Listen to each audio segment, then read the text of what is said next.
Alright, you guys. I start off by saying Shalom.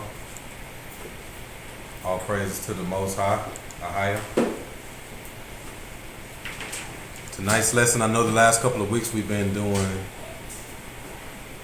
on Wednesday lessons on religions.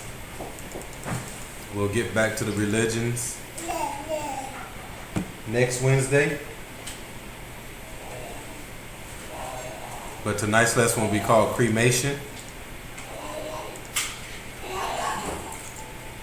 or proper burial, whatever you think it is. A lot of people say cremation is fine. They say it's not. So it's a big debate out there on a lot of people that say, hey, do we cremate our bodies or not? And we're going to stick to the scriptures tonight on what you're supposed to do with your body. Now we know through the pagan world and the pagan system that we live in, they've taught us that you can do whatever. And you have to understand that creation is a cheap route to go when it comes to death. So a lot of families, they opt to do the cremation way because they figured it's going to save money. Alright? It's not going to put a burden or strain on the family when it comes to my death. So the world and the pagan world, pagan people came up with this cremation thing to make money off of our people. And it's a cheap way to go. They know our people can't really afford funerals like that. But then when you really look at it, a funeral should not be that expensive anyway.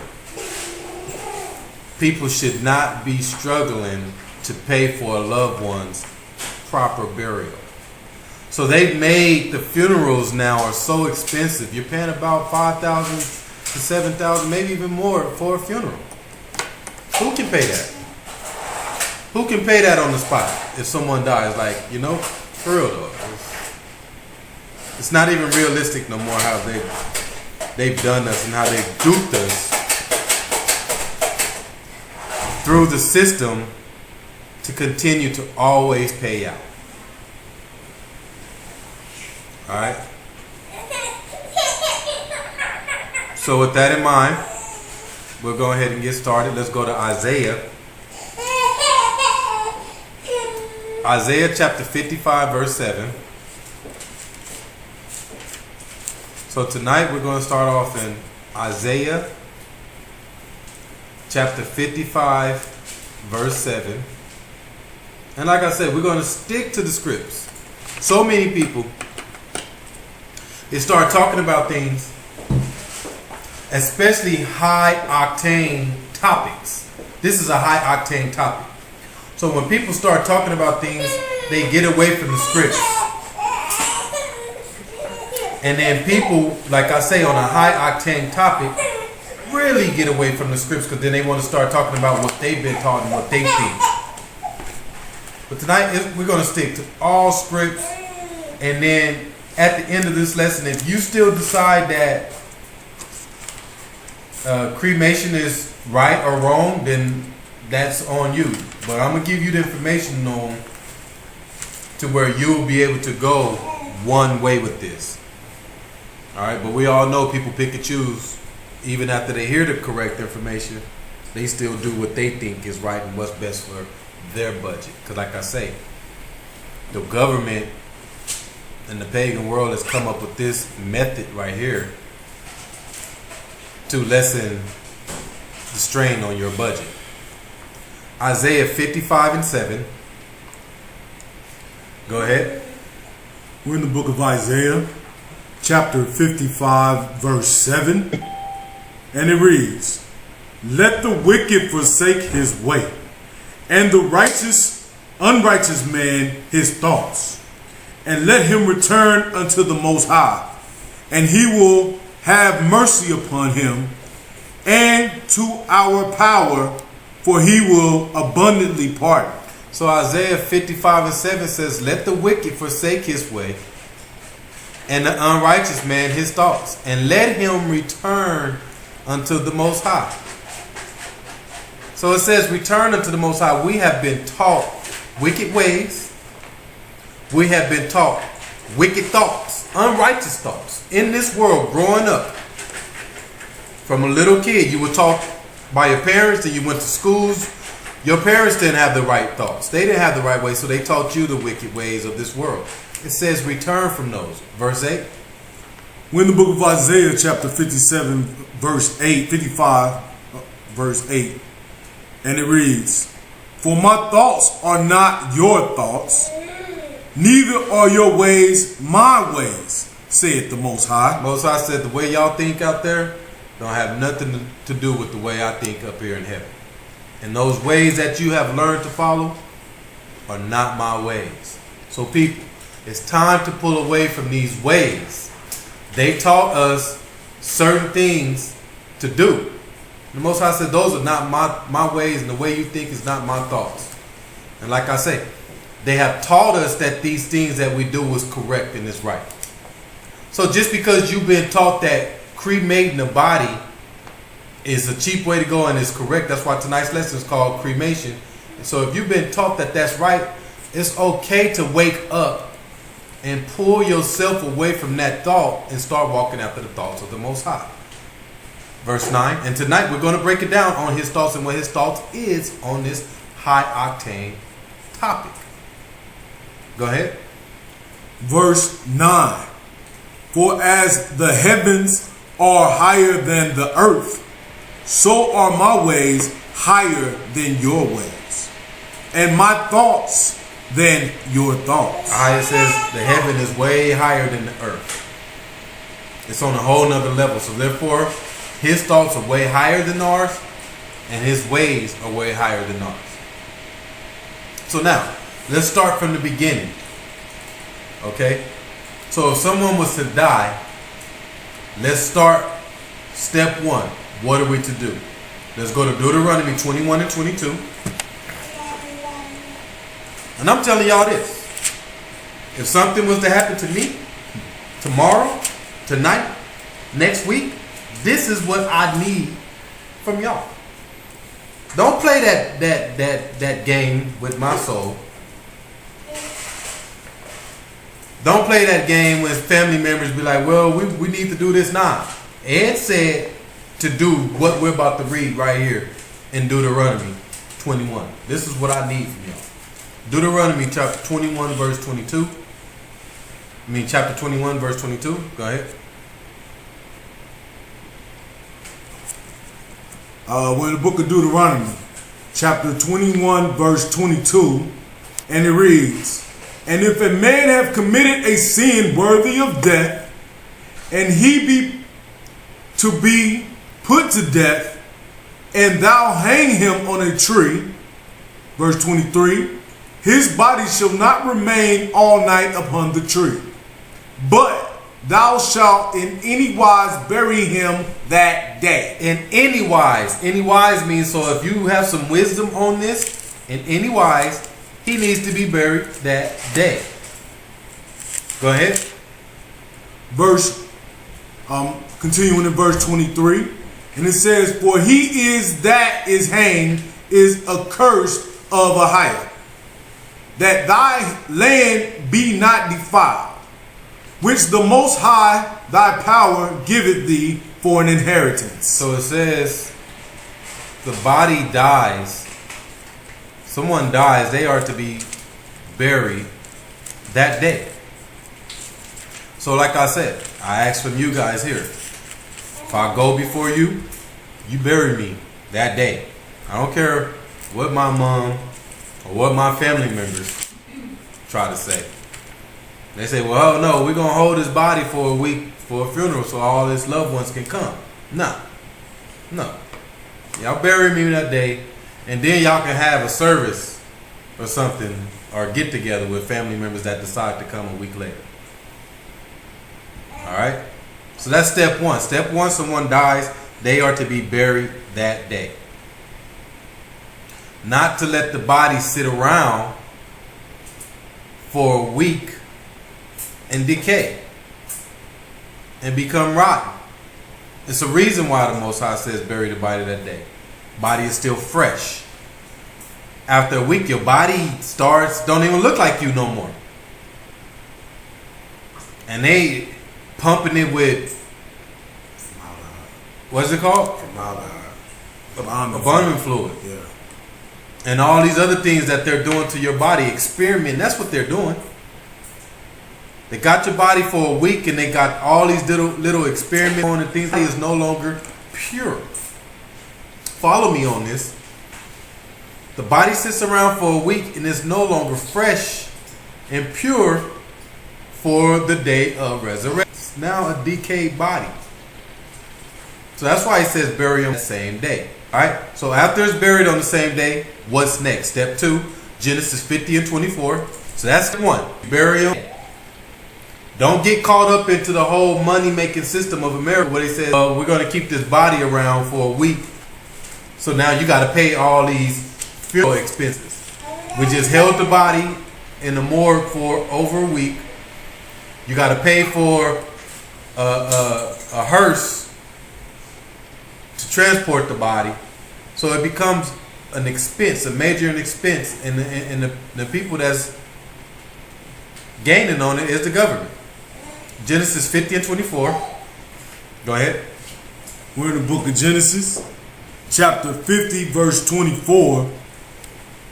And it reads, And Joseph said unto his brethren, I die, and Ahiah will surely visit you, and bring you out of this land unto the land which he swore to Abraham, to Isaac, and to Jacob. Verse 25. And Joseph took an oath of the children of Israel, saying, Ahiah will surely visit you, and ye shall carry up my bones from hence. So Joseph says, when I die here in Egypt, y'all make sure when it's all said and done, y'all carry my bones from out of Egypt and take them to the land where my forefathers are, Abraham, Isaac, and Jacob.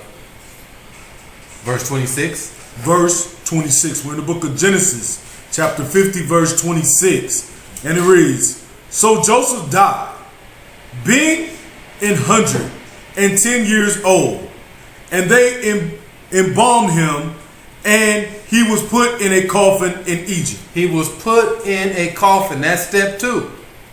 So when you are to die, you are to be put in a coffin and then buried. Okay? But right here, Joseph was telling his brethren that, hey, when I die, y'all bury me today, right now. But when y'all leave the land of Egypt, make sure y'all grab my coffin, my bones, and transport me to the land where my forefathers are. Alright? Hebrews 11 and 22. So you're to be buried. You're to be put in a coffin. So the government has part of this, right? But they just do it on their time frame and their terms. Alright? So they can make a little money off of you. Hey, they done made so much money off of you while you was alive. Why they can't make another few thousand off of you when you die? We got to get one. Hey, that's the straw man. He's a corporation. We got to get a little more off this dude. All right. Hebrews 11 and 22. Go ahead. We're in the book of Hebrews, chapter 11, verse 22. And it reads, By faith Joseph, when he died, made mention of the departing of the children of Israel, and gave commandment concerning his bones. So it was a commandment that Joseph gave to his brothers to make sure they grabbed his bones, which is within his coffin, to carry him out of Egypt back into the land of his forefathers. That was a commandment by Joseph. But if Joseph is cremated by his brethren, his bones cannot be carried. Okay? Gotta understand, it was very sacred to be buried. Genesis 47 and 28. The Most High needs, let me say it again. The Most High needs your body to be buried. Not want. The Most High needs your body to be buried. And we're going to break that down as the lesson goes on, why there's a need for your body to be buried. If it ain't buried, now the Most High cannot do what he needs to do. Genesis 47:28. Go ahead. We're in the book of Genesis, chapter 47 and verse 28, and it reads, And Jacob lived in the land of Egypt 17 years. So the whole age of Jacob was 147 years. Verse 29. And the time drew near that Israel must die. And he called his son Joseph, and said unto him, If now I have found grace in thy sight, put, I pray thee, thy hand under thy thigh, and deal kindly and truly with me. Bury me not, I pray thee, in Egypt. Verse 30. But I will lie with my fathers, and thou shalt carry me out of Egypt, and bury me in the burying place. And he said, I will do as thou hast said. So Jacob gave the commandment also. Okay. He gave the commandment to Joseph. And he told Joseph, don't bury me in Egypt, but bury me in the place of my forefathers, the burying place. So he was asked to be buried also. Okay? And you'll see the trend here. The trend here is that our forefathers and anybody pertaining to these scriptures, prophets, or anybody godly of the Bible was asked to be buried. Alright? And like I said earlier, the family grave sites according to the Bible were very important. So that's why Jacob and Joseph was carefully to leave instructions to make sure that their body was buried and carried back to the land of their forefathers. It's very important to be buried. All right. Jude 1 and 9.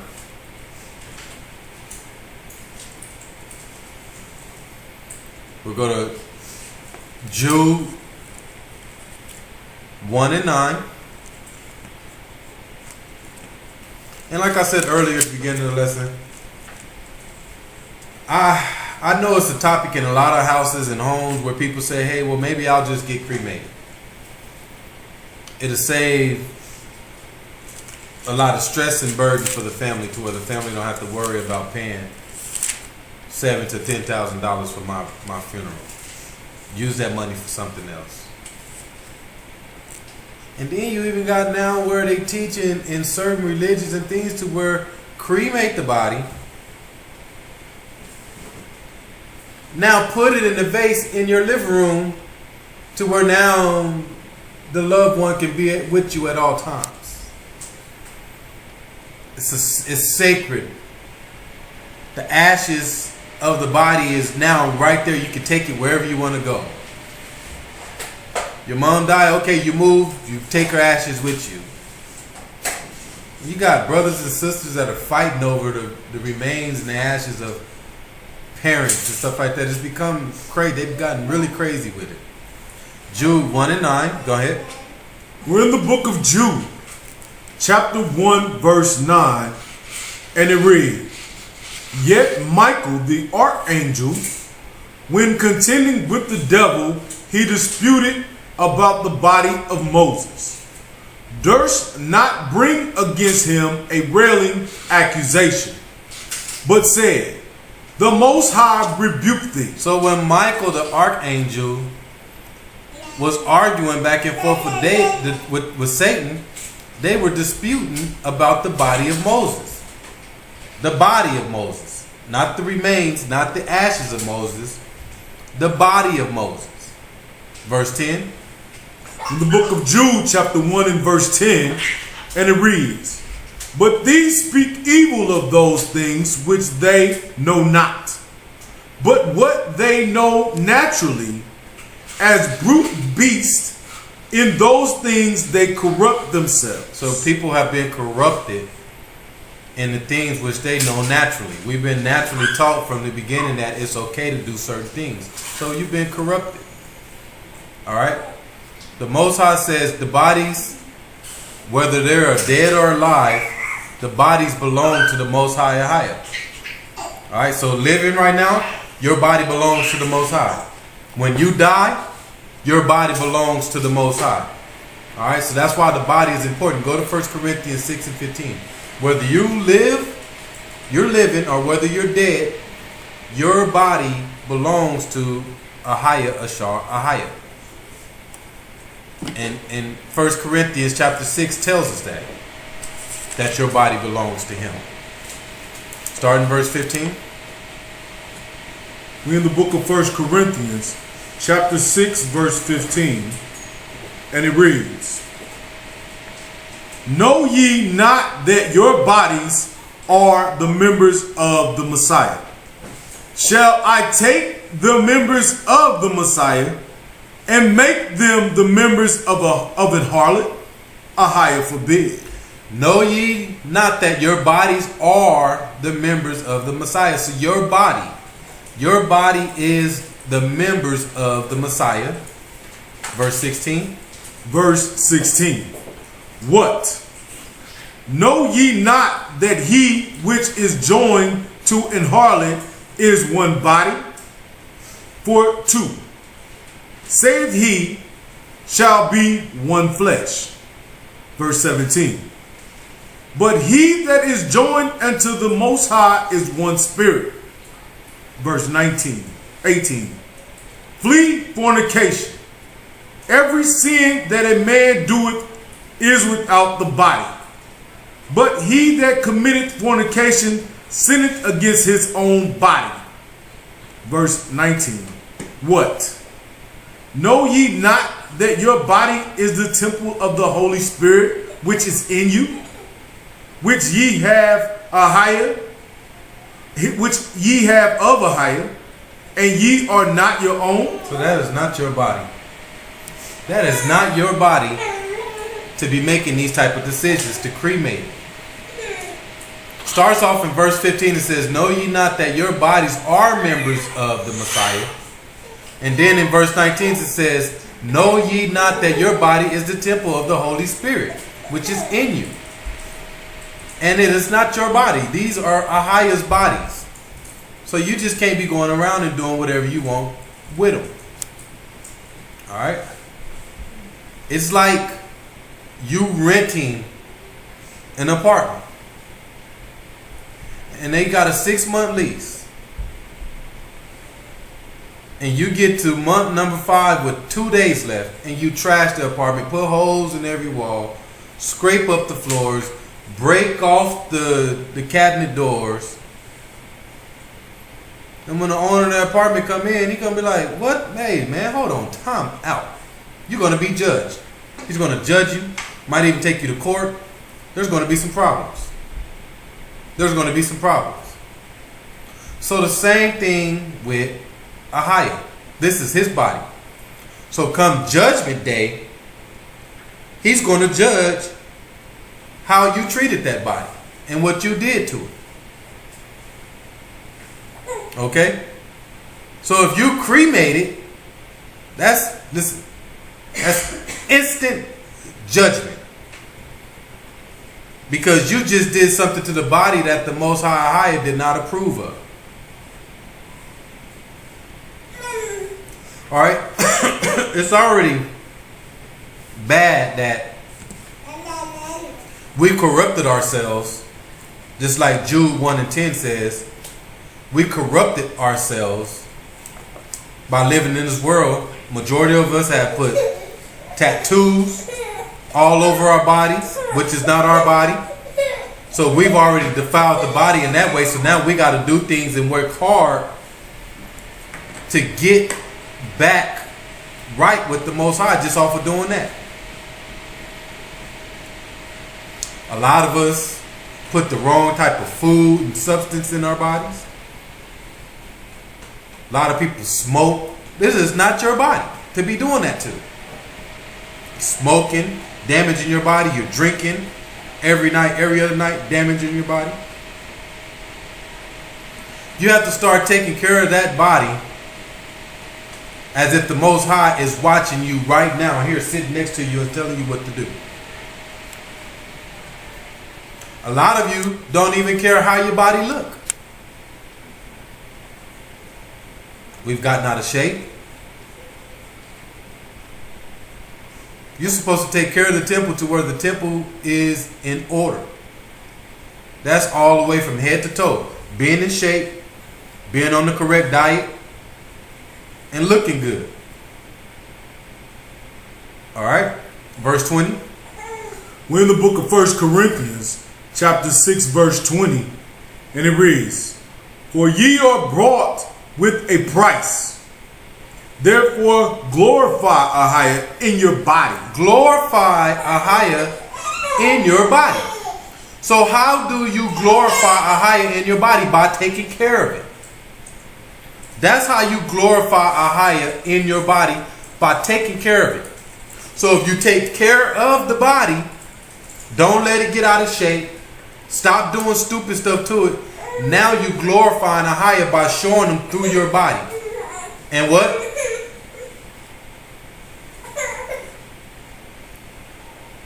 And in your spirit, which are Ahiah's. These are Ahiah's things. Your spirit and your body. But the glorify, that's key. Glorify Ahiah in your body. So how do you give Ahiah glory? By showing him through the works of your body. If you out of shape and you overweight, now you showing the Most High like, I really don't care right now. But if you're doing everything you can to be in shape, you're doing everything you can to not defile the body with smoking, without defiling the body with drinking, now you're showing the glory to Ahiah through that body. So now let's do some precepts on actual cremation. All right. Let's go to Joshua 7 and 24. Go to the book of Joshua, chapter 7, verse 24.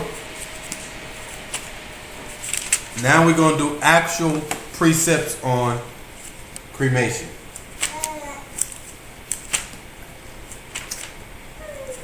And after this, anybody that's in between or on the fence, you tell me if it's right or wrong. Go ahead. We're in the book of Joshua, chapter 7 and verse 24, and it reads, "And Joshua and all Israel with him took Achan, the son of Zerah, and the silver, and the garment, and the wedge of gold, and his sons, and his daughters, and his oxen, and his asses, and his sheep, and his tent, and all that he had, and they brought them unto the valley of Achor." Verse 25. "And Joshua said, Why hast thou troubled us? The Most High shall trouble thee this day. And all Israel stoned him with stones, and buried them with fire, and burned them with fire. Salah. After they stoned them with stones." Verse 26. And they raised over him a great heap of stones unto this day. So the Most High turned from the fierceness of his anger, wherefore the name of that place was called the Valley of Achor unto this day. So cremation was a judgment done unto those who sin. That's what cremation was according to the scripture. Cremation was a judgment done to those people who sinned. That's what happened right here. Verse 25 says, and Joshua said, why hast thou troubled us? The Most High shall trouble thee this day. And all Israel stoned him with stones and burned them with fire. So they burned their bodies with fire after they stoned him. So this individual had done wrong in the eyes of Joshua, and Joshua says, burn him. So cremation was a sign of judgment to a person who sinned. All right, 1 Kings 13:1. So now we'll get into the main meat and potatoes of the cremation. Because this is the thing. Some of these religions, they see these type of things and scriptures in the Bible, and they're like, well, it was all right to burn the body. No, it wasn't. The body got burned as a form of judgment for a person that was sinning in the eyes of the Most High and sinning in the eyes of a person that was following the Most High. That was part of a curse, part of the punishment. 1 Kings 13:1.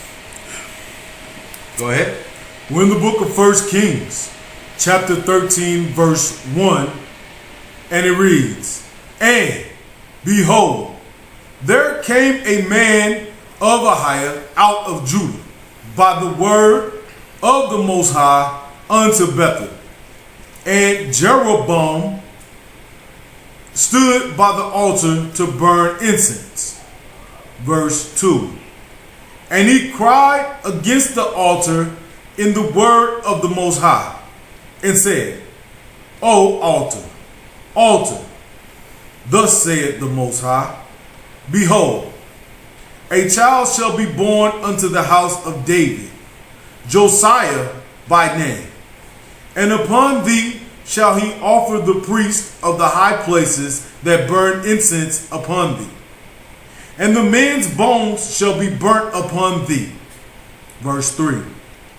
And he gave a sign the same day, saying, this is the sign which the Most High hath spoken.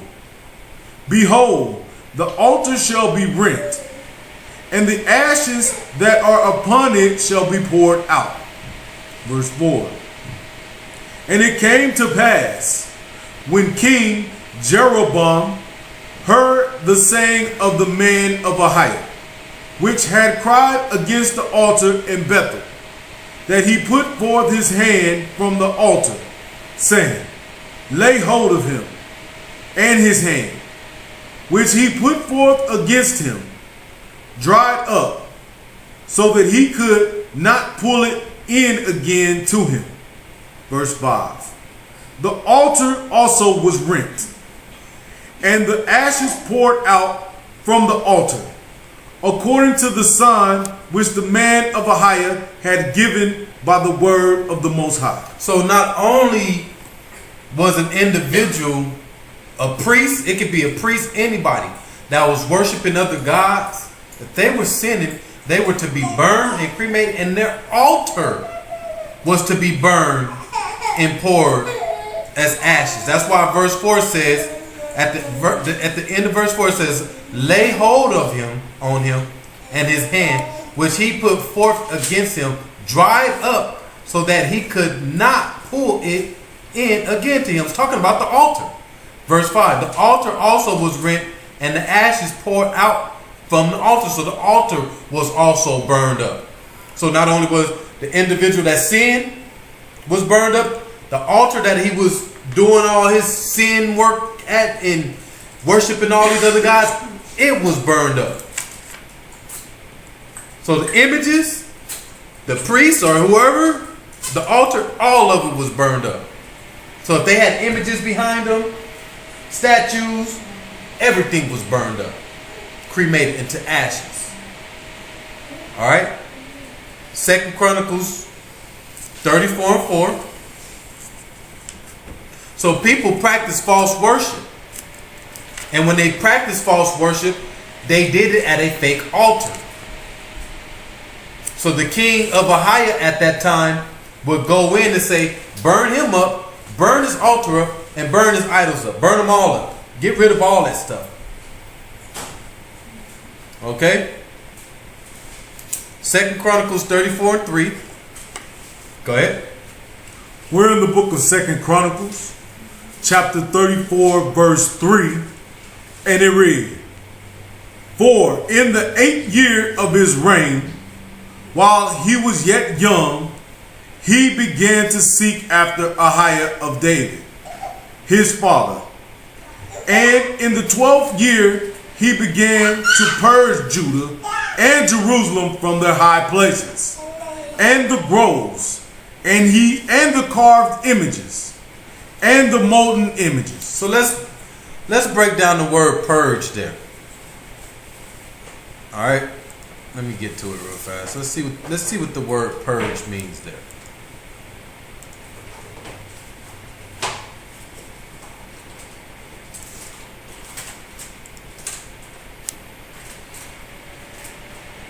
Go ahead. We have the word purged, and it is H2891. H2891. And the word is taha. Taha. And it's spelled Tahar. And it means to be pure. So to be pure. Purged means to be pure. So verse 3 says, For in the 8th year of his reign, while he was yet young, he began to seek after the power of David, his father. And in the 12th year, he began to purge Judah and Jerusalem from the high places. So I got to make Judah and Jerusalem pure again from these high places, these priests, and the groves, and the carved images and molten images. So Judah and Jerusalem was under the hands of these priests that was in the high places that had images and carved images and molten images. So now he says, I need to purge them, Judah and Jerusalem, make them pure again from this evil thing. Let's find out what the evil thing is, verse 4. We're in the book of 2 Chronicles, chapter 34, and verse 4, and it reads, And they break down the altars of Baalim in his presence. So let's go to altars first. Break down the altars. We just broke that down in 1 Kings. They get rid of the altar first. Go ahead. And the images. And the images. So these are the idols that they had behind them. So the altar, the images, get rid of them. Go ahead. That were on high above them. He cut down. And the groves. And the carved images. And the molten images. He brake into pieces. And made dust of them. And strode it upon the graves of them that had sacrificed unto them. So he broke down the images, broke down the altars, burned them down into dust. And then threw the ashes and the dust on the graves of the individuals that sacrificed this stuff before this time. So people that worship these altars and these images, and they died and they're in their graves, he went, burnt them down, and then threw the ashes on their graves and said, y'all deal with this. This is y'all's. And remember, what he's doing right now, he's purging, making pure Jerusalem and Judah again. Verse 5. Verse 5. We're in the book of 2 Chronicles, chapter 34, verse 5. And it reads, And he burnt the bones of the priests upon the altars, and cleansed Judah and Jerusalem. So like I say, so cremation, so the burning of somebody's bones or something back then was a form of judgment of a sin. So these priests were sinning at these altars with these images. So they were burnt. These priests were burnt. Their bones were burnt. And not only were they burnt, their altars were burnt. And when they did this, it cleansed Judah and Jerusalem. It was a form of cleansing for those people that were sinning. We're going to burn your bones. Get it on out of here.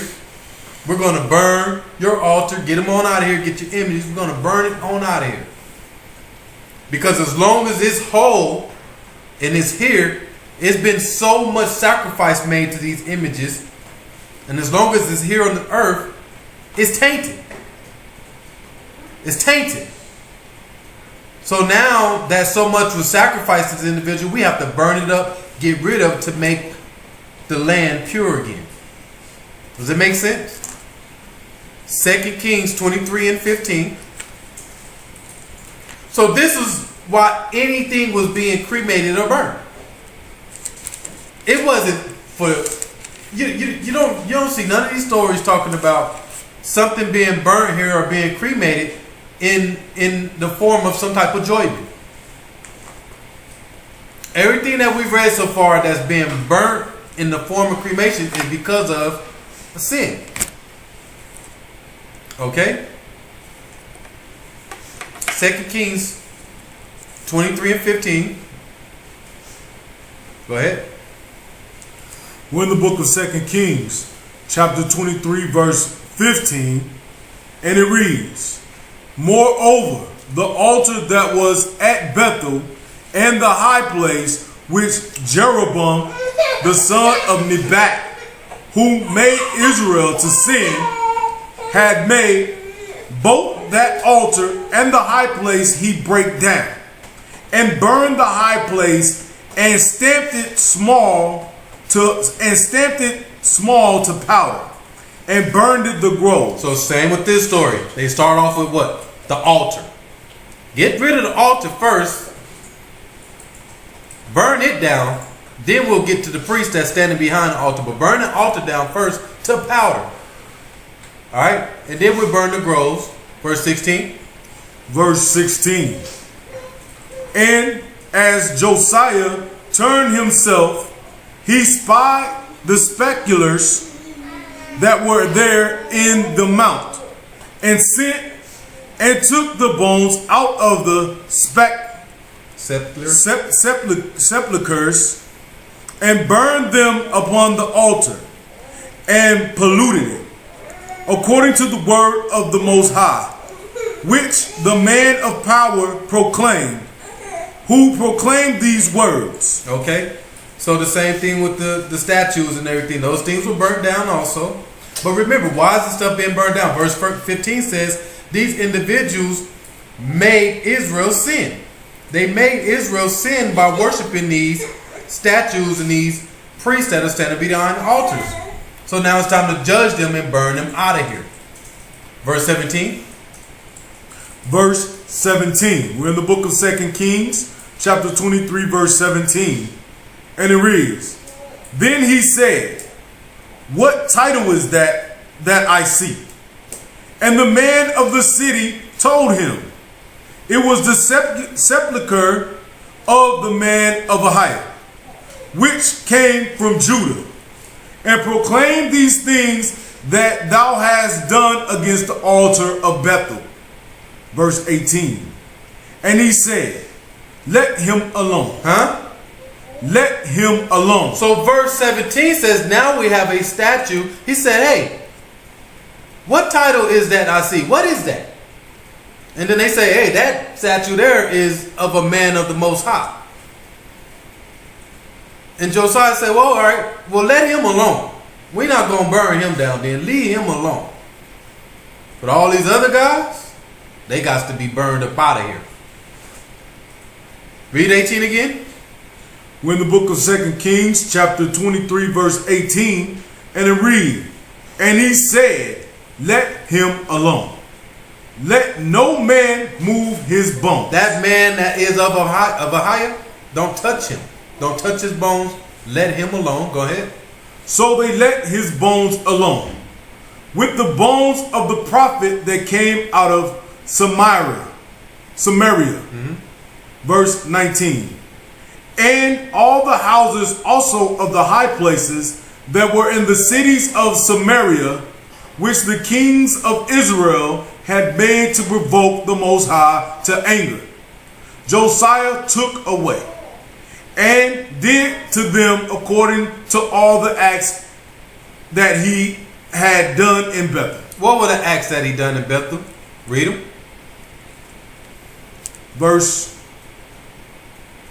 20. What were the acts? He says, All these kings that have made Israel to sin, that provoked the Most High to anger. So Josiah says, I'm going to do according to all the acts that we already had done in Bethel. What are the acts? Verse 20. And he slew all the priests of the high places that were there upon the altars, and burned the men's bones upon them, and returned to Jerusalem. These individuals that made Israel sin and had provoked the Most High to anger, these priests were burned out of there. The altars were burned, they were burned, the statues were burned, the groves were burned. This is your form of cremation when it comes to the scriptures.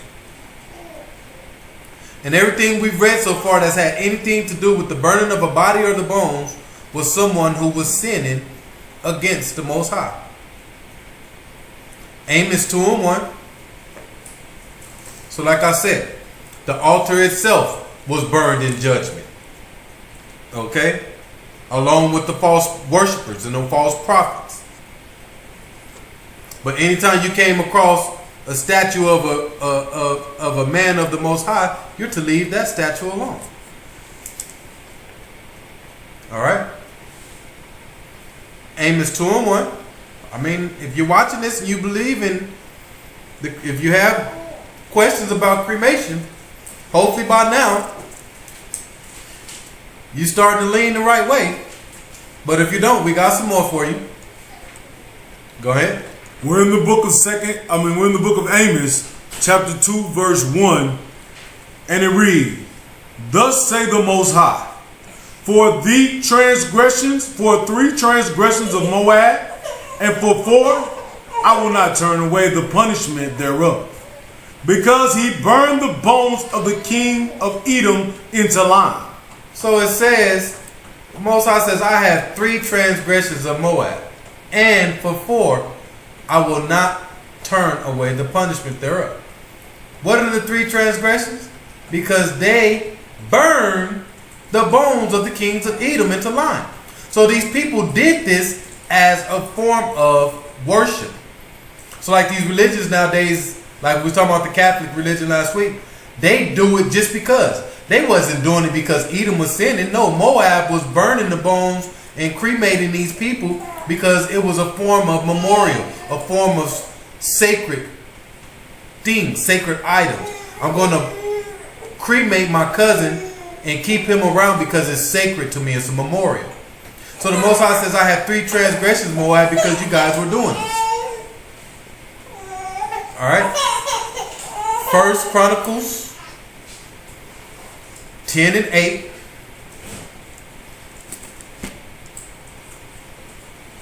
First Chronicles chapter 10 verse 8.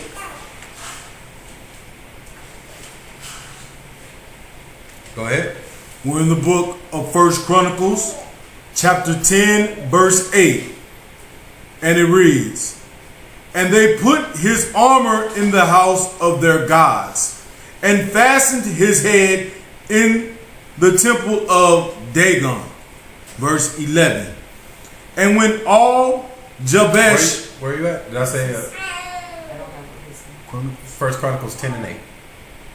You're just down. Too far. Start at 8. Oh, okay. Start over at 1 Chronicles chapter 10 verse 8.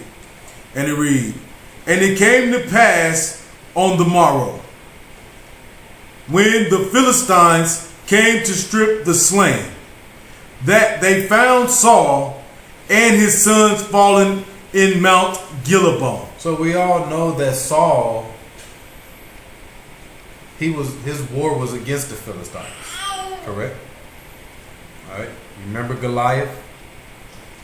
Goliath was a Philistine. Okay? And you remember the story that when Saul went before the Philistines and when Saul came across Goliath, what did he do? He ran. They ran. They got scared and they ran. Right? They didn't want to have nothing to do with it. And then the little old young shepherd boy that they told to stay back that wanted to go on the journey, Said, I want to go. They said, man, get over there and take care of that flock. And when they come back to running from Goliath and those guys, the little shepherd boy say, hold on, y'all, what happened? And when he got word, he started asking, hey, they ran? Hey, let me out. David, little old young David said, let me out. And he went and took care of Goliath, the Philistine. But right here it says the Philistines, when they came upon the dead body of Saul and his sons, so just to let you know, the Philistines was against Saul, but when they found his body, let's find out what they did with it. Verse 9. We're in the book of 1 Chronicles, chapter 10, verse 9. And it reads, and when they had stripped him, they took his head and his armor and sent into the land of the Philistines round about to carry tidings unto their idols and to the people. Verse 10. And they put his armor in the house of their gods and fastened his head in the temple of Dagon. What's Dagon? Anybody know? Dagon? What is it? Didn't we just talk about it? Well, nah, let's Google it real quick. I thought maybe that'd ring a bell.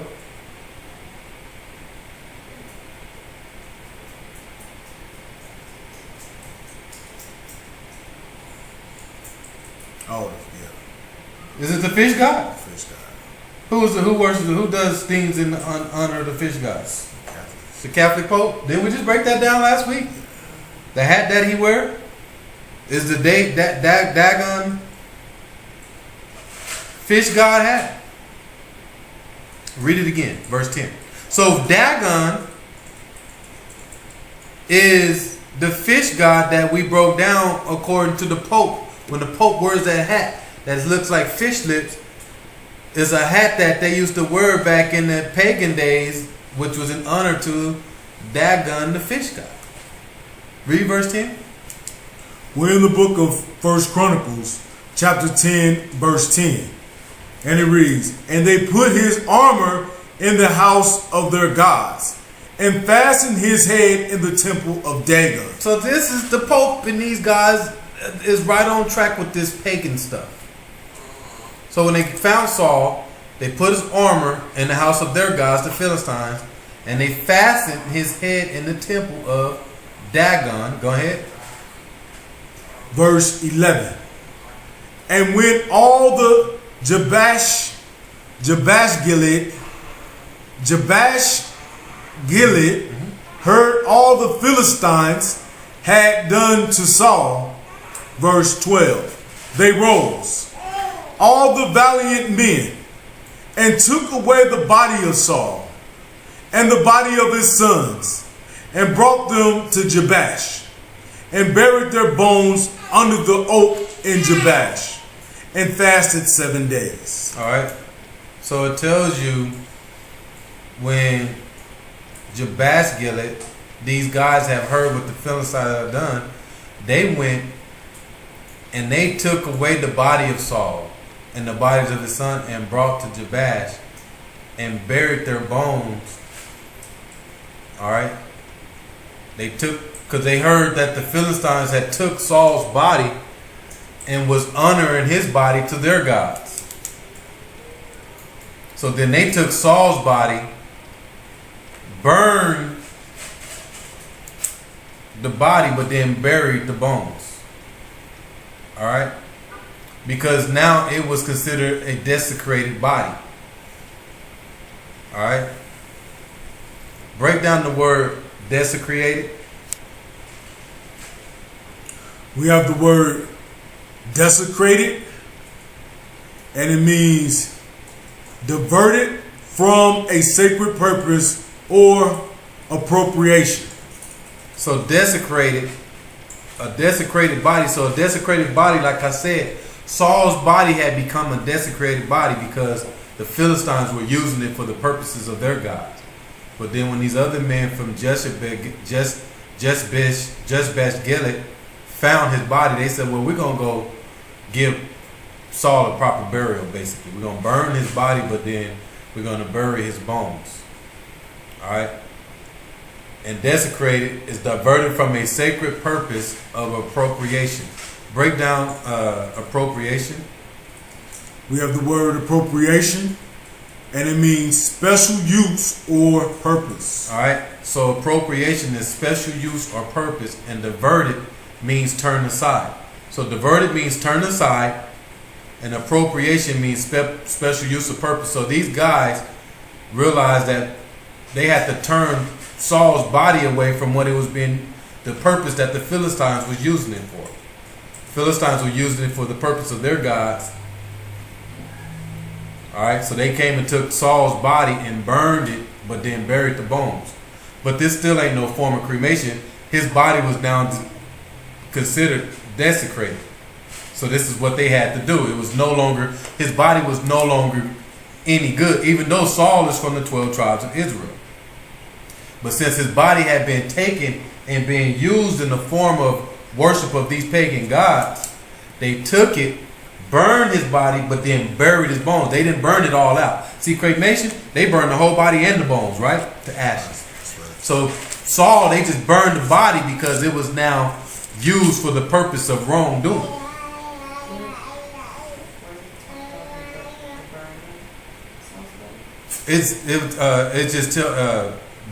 But if it just tell you that they buried his bones, it just kind of lets you know that they probably burned his body. All right. And it just lets you know though, in the purpose of this, he wasn't being cremated.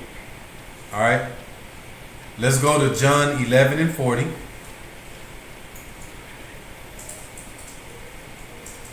Go to John's 11 and 40.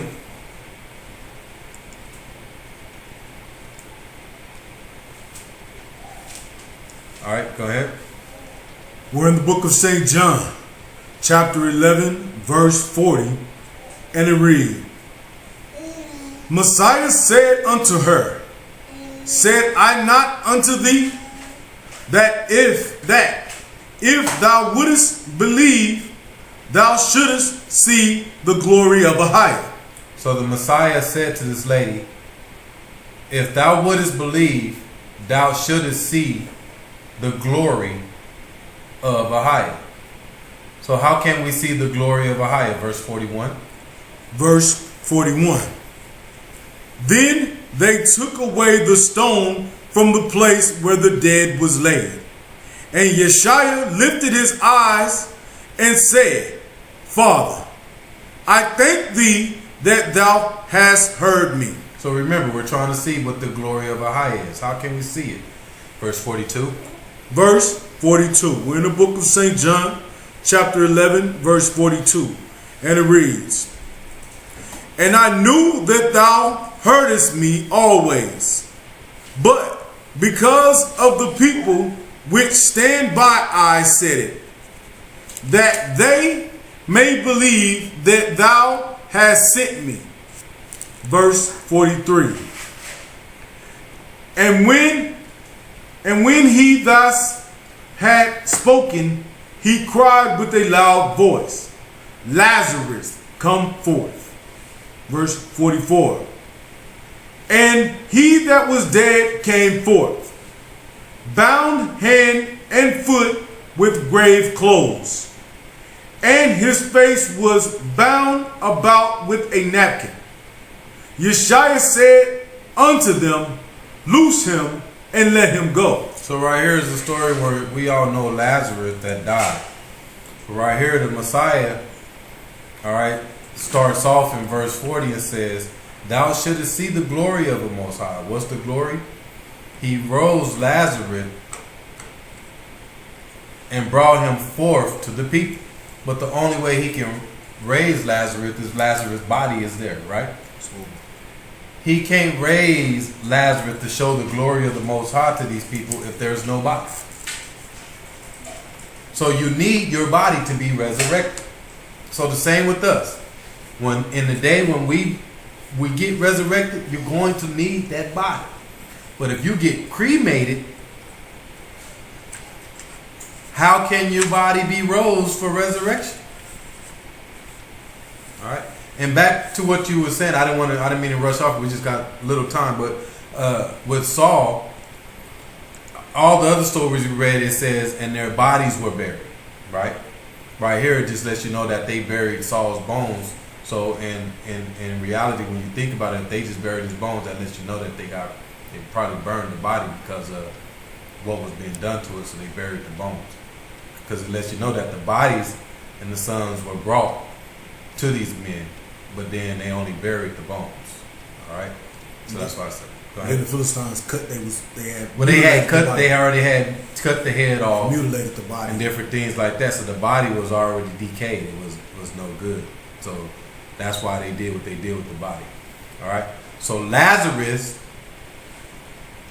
he was rose from the dead and brought forth to the disciples to show the glory of Ahia. But you can only do that in the body. You need your body to be resurrected. So let's go to the book of Josephus to show you this. Let's go to the book of Josephus to show you that you need your body to be resurrected. All right. Let's go to the book of Josephus. So we can put the period on what the Messiah was talking about right here in John 11 and 40. All right. And when you go to the book of Josephus, go to the discourse to the Greeks concerning Hades. So go to the book of Josephus and go to the discourse to the Greeks concerning Hades. And we're going to confirm that you need this body. And when you go to Josephus, the discourse to the Greeks concerning Hades, go to verse 5. One more time. The book of Josephus, discourse to the Greeks concerning Hades. Go to verse 5. Go ahead. We're in the book of Josephus, and we're coming out of the discourse to the Greeks concerning Hades, verse 5. And it reads, "This is the discourse concerning Hades, wherein the souls of all men are confined until a proper season, which Ahia hath determined, when he will make a resurrection of all men from the dead, not procuring a transmigration of souls from one body to another." So it tells you right here that when you die, your soul goes to a place for a proper season and wait. And when it's time to make resurrection of all men from the dead, your soul will not be transmigrated from one body to another. So people are being taught that the body that you have here in the flesh, when you die and it's time for resurrection, you're going to have a whole nother body. So this is why people are cremating themselves and stuff, because they don't think they need that body that they have here in the flesh. They think they're going to get a whole nother body, and that's not the case. Go ahead. We're still in verse 5.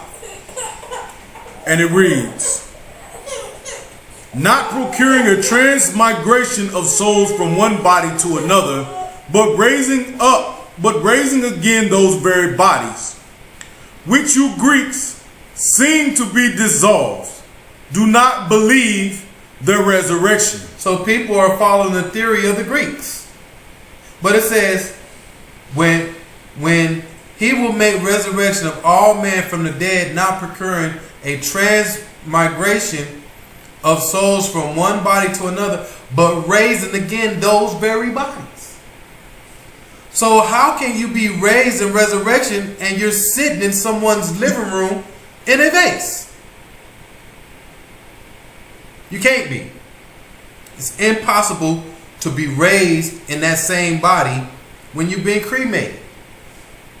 But people are being taught you're going to get in these religions, you're being taught that you're going to have a whole nother body and it's going to be pure and it's going to be this and it's going to be that. No, it's not. The same body. That's why that body needs to be buried on that first day so it's pure. If it sits around for a week or two, now it's getting decayed. All kind of stuff is going on. You gotta do proper when it comes to the Most High, to this body, so it can be pure, so that same body can be risen. Go ahead. Continuing in chapter 5, and it reads, "But learn not to be disbelieved." So learn not to disbelieve this. They got people thinking the opposite. Got people thinking they're going to get a new body. Don't believe that. Go ahead. "But learn not to disbelieve it. For while you believe that the soul is created, and yet is made immortal by a higher, according to the doctrine of Plato, and this in time, be not in cruelation, but believe that a higher is able, when he hath raised to life the body, which was made as a compound of the same elements, to make it immortal." So it says that when he had raised to life that body, so when the Most High raised that body for resurrection, which was made as a compound of the same element. What's the compound of the same element? Go to Genesis 3 and 19. So he says, when it's time to rise that body for resurrection, it's going to be made as a compound of the same elements. That's what we just read, right? Let's find out what the same elements are. Genesis 3 and 19. Go ahead. We're in the book of Genesis, chapter 3, verse 19, and it reads, "In the sweat of thy face shalt thou eat bread, till thou return unto the ground. For out of it wast thou taken, for the dust thou art, and unto the dust shalt thou return." You was made from the dust, and when you return, you shall return as dust. Break down the word dust. We have the word dust, and it is H6083. H6083, and the word is apha, and it's spelled A-P-H-A-R. No, just A-P-H-A. A-P-A. A-P-A-R. Okay. A-P-A-R. Apha. And it means earth, mud, dust, ground, Or clay. or clay. So dust means clay or mud. This is the compound that's been spoken of in the book of Josephus. The dust that we were made from is the dust that we shall return, which is the compound. Sounds like compound, right? Go back to Josephus where you read that last sentence again in Josephus. Where was that? When he had raised the life to that body. We're in the book of Josephus, and we're at the end of verse 5, and it reads, "When he hath raised to life that body which was made as a compound of the same element, to make it immortal." So you have to go back into the ground. Listen to this. You have to go back into the ground and be buried in order for him to raise life into that body again, so it can be made by the same compounds that raised you the first time when you was born. Okay? So the first time you was born, you was raised from the compound of that dust. In order for him to re-raise you again, you got to be down there in order for him to raise you again. If you're not down there, you won't be re-raised. That's common sense. So if you're cremated and you're sitting in someone's living room in a vase, you will not be raised again. Why? Because you are not going to be part of the same elements of that compound, which is the dust, to be raised again. Go ahead, finish it out. For it must never be said of a higher that he is able to do some things and unable to do others. We have therefore believed that the body will be raised again. For although it be dissolved, it is not perished. For the earth receives its remains. For the earth receives its remains. The earth that you came from has to receive the remains. And what? And preserve them. That's clear. Go ahead.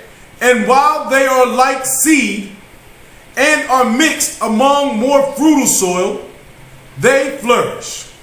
And what is sown is indeed sown bear a grain. You have to be sown into the ground again in order to flourish.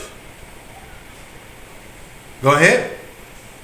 But at the mighty sound of Ahia the Creator, it will spout up and be raised in a clothed and glorious condition, though not before it has been dissolved and mixed with the earth, so that we have not rashly believed the resurrection of the body. For although it be dissolved for a time on account of the original transgression, it exists still, and is cast into the earth as into a potter's furnace, in order to be formed again. In order for the body to be formed again, it must go into the ground, the earth, all right, and go into the potter's furnace so it can be formed again. So in order for the body to be resurrected, it has to go through this process. Okay? In order for the body to be resurrected, it has to go back into the earth and be part of those same elements that it was from the beginning. Go into this potter's furnace so it can be formed again. Go ahead. Not in order to raise again such as it was before, but in a state of purity. So that's why it needs to go down here so it can be purified in that potter's furnace. That's the only reason why the Most High said, okay, I can rise this body, because it's going through the furnace and it's purified. All right, that's clear cut that body is important to go down and be buried again so it can go through these stages. Whether you realize it or not, or whether you know what's going to happen, this is what the scriptures say. Go ahead. And so as never to be destroyed anymore. And to everybody shall its own soul be restored. And when it hath clothed itself with that body, it will not be subject to misery, but being itself pure, it will continue with its pure body and rejoice with it, with which it having walked righteously now in this world, and never having had it as a snare. It will receive it again with great gladness. But as for the unjust, they will receive their bodies not changed, not freed from disease or distempers, nor made glorious, but with the same disease wherein they died. And as they were in their unbelief, the same shall be when they shall be faithfully judged. So the righteous people, when you're resurrected, you will get the same body and it will be pure. And that body, once it's pure, you will not have no more misery, no more stress, no more problems. But for the unrighteous, in the day of resurrection and judgment, unrighteous individual will receive that same body they had. And if you died of AIDS, guess what? AIDS is going to come, right? It's going to be right there waiting on you again for eternal judgment with Lucifer. So not only will you be getting tormented by Lucifer and his angels, you're going to have the same disease that you died with. You die with Parkinson's disease, you die whatever. You're going to have it. But for individuals that follow the words of the Most High and pure and righteousness and follow the laws, now you get a new body to where you don't have to worry about no more stress, no more nothing. Pure body. But it's clear as day that you need the body in order to receive resurrection. I hope that's clear. I hope I'm not the only one that understands it. I tried to make it as clear as possible. We took our time with this information because it's really serious. We all have loved ones, we all have friends who all are considering cremation at some point in their life. And if you can be the one to kind of just take your time, let the Spirit work with you. Don't go trying to say, I told you so, let me, no. Take your time and ask the Spirit to really guide your tongue and your movement when it comes to breaking this down to someone, to where they can understand it properly. Okay? Let's close it out. We got like another 5 minutes. Let's go to Romans 6 and 3. So you have to understand, this is why we go over these type of lessons. It's not for you to get the information and then go to a loved one and say, I told you so. You're doing wrong. Because the moment you come off at them like that, what are they going to do? They're going to shut you out and they're going to back away and they don't want to hear it. And it's valid information. It's very important. So if you can come and just say, I'm concerned, I'm worried, I found some information, we went over, I would like to share it with you. And I want to take my time. So if this is an all-night thing or if it takes 2 days to break this down. So you have to understand, a lot of people can't receive this information like you and I in 2 hours. Our ear is a little more advanced when it comes to a highest to where we can receive this in 2 hours and understand it. The average ear that's out there, they will not be able to receive all of this in 2 hours. It might take a breakdown of a couple of days for them to understand it. So be careful when you go talk to someone about this and try to give it all to them in one sitting. It might not sit well. You might have to go and show them a few parts, and then the second day, come hit them with the Josephus. All right? Romans 6 and 3. Go ahead. We're in the book of Romans, chapter 6, verse 3, and it reads, Know ye not that so many of us as were baptized in the Yahshua the Messiah were baptized into his death? Verse 4, Therefore we are buried with him by baptism in death. Read it again. Verse 4, Therefore we are buried with him by baptism into death. So when you get baptized, you are being buried with him by baptism into death. Buried. Not burned. Buried. Go ahead. Verse 4. Romans chapter 6 verse 4. And it reads, Therefore we are buried with him by baptism into death, that like as Yeshua was raised up from the dead by the glory of the Father, even so we also should walk in newness of life. Verse 5. For if we have been planted together in the likeness of his death, we shall be also in the likeness of his resurrection. We shall be in the likeness of his death, and we shall be in the likeness of his resurrection. So let's find out what the likeness of his death is. Let's go to Matthew 26 and 7. So it says, we are to be in the likeness of his death and the likeness of his resurrection. So that means we need to go the same route the Messiah went. That's what it means, right? Likeness means the same, right? So we need to be the same and go the same as the Messiah did. Let's see how the Messiah went. Matthew 26 and 7. Go ahead. We're in the book of St. Matthew, chapter 26, verse 7. And it reads, There came unto him a woman having a blaster box of very precious ointment, and poured it on his head as he sat at meat. So it says when the Messiah sat at dinner, a lady came with alabaster box of very precious ointments and was pouring it on his head. Verse 8. Verse 8. But when the disciples saw it, they had indignation, saying, to what purpose is this waste? Verse 9. For this ointment might have been sold for much and given to the poor. Verse 10. When Yahshua understood it, he said unto them, why trouble ye the woman? For she hath wrought a good work upon me. Verse 11.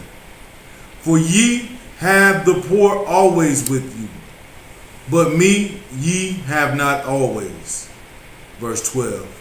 For in that she hath poured this ointment on my body, she did it for my burial. So the Messiah says, look, the poor is always going to be around y'all. But me, I will not always be here. Why would I not always be here? She is getting me ready for my burial. She is coming in and pouring this ointment on me and getting me ready for my burial. So the Messiah was buried. And it tells us in Romans 6 and 5 that we are to be at the likeness of his death and the likeness of his resurrection. So we have to be the same way, we have to go out the same way he did, the likeness of his death. So when he died, if he was buried, we need to be buried too. That's the likeness of his death. In order for us to be in the likeness of his resurrection. So if we want to be raised like he was raised, we have to do the likeness of his death first. And then when we do the likeness of his death, the same of his death, then we'll be raised the same way he was. Okay? So that's what it means. The Messiah was buried. 1 Corinthians 15 and 1. The Messiah wasn't burned. There's nothing dealing with cremation. Hopefully, like I said earlier, we went over enough information scriptural to where now it makes sense on how the burning of the bodies was being done in the Bible. Because I know many individuals has probably read the burning of these scriptures that we read in the Bible and they took it the wrong way. And didn't realize that these stories were consisted of individuals that were sinning, so this was part of their judgment by being burned. Alright, it didn't say this was anything that we're to do in honor of some type of glory. 1 Corinthians 15 and 1. Go ahead. We're in the book of 1 Corinthians, chapter 15, verse 1, and it reads, moreover, brethren, I declare unto you the gospel which I preached unto you, which also ye have received, and wherein ye stand. Verse 2. By which also ye are saved, if ye keep in memory what I preached unto you, unless ye have believed in vain. Verse 3. For I delivered unto you first of all that which I also received, how that Messiah died for our sins according to the scriptures. Verse 4. 1 Corinthians chapter 15 verse 4, and it reads, and that he was buried, and that he rose again the third day according to the scriptures. So this is his likeness. This is his likeness. And that he was buried. And that he rose again on the third day. So the only way he can be rose again is by him being buried. The word rose means what? Come up. Alright? But the Messiah wouldn't have been able to come up on the third day if he was burned. Alright? And I keep saying that because I wanted to sit clear with individuals when they hear that, how it sounds. You can't be rose again, which is the resurrection, if you're not buried in the potter's furnace that we just read about in Josephus. The Messiah had to go through that same potter's furnace. You have to understand, when he was down there for 3 days, he went through that same potter's furnace. And when he was made pure, then he went down into Hades and took the keys from Satan. And then locked Satan out of heaven. Before the Messiah died, Satan can go into heaven and back into the earth. But once the Messiah went down there, he went into the potter's furnace. Then he was made pure, took the keys from Satan, and then did his works and was rose. And now he's sitting on the right of the Most High in the heavenly tabernacle. But in order for him to be sitting up there with the Most High in the heavenly tabernacle and be called the author of eternal salvation, he had to go through that potter's furnace down there first. Last scriptures of the night. Stay in 1 Corinthians 15. Go to verse 20. Go ahead. We're in the book of 1 Corinthians, chapter 15, verse 20. And it reads, "By now is the Messiah risen from the dead, and become the first fruits of them that slept." So he's the first fruit of them that slept. So he was the first one to go down there and be rose from the dead. So he was the first of the fruits. So the rest of us will have the same opportunity. Why? Because we're in the likeness of his death and in the likeness of his resurrection. So he's already shown that he can go down there and be rose. So he's become the first fruits of them that slept. We're part of this fruit. Verse 21. Verse 21. 1 Corinthians chapter 15, verse 21. "For since by man came death, for since by man came death, by man came also the resurrection of the dead." Verse 22. "For as in Adam all die, even so in Messiah shall all be made alive." Verse 23. "But every man in his own order.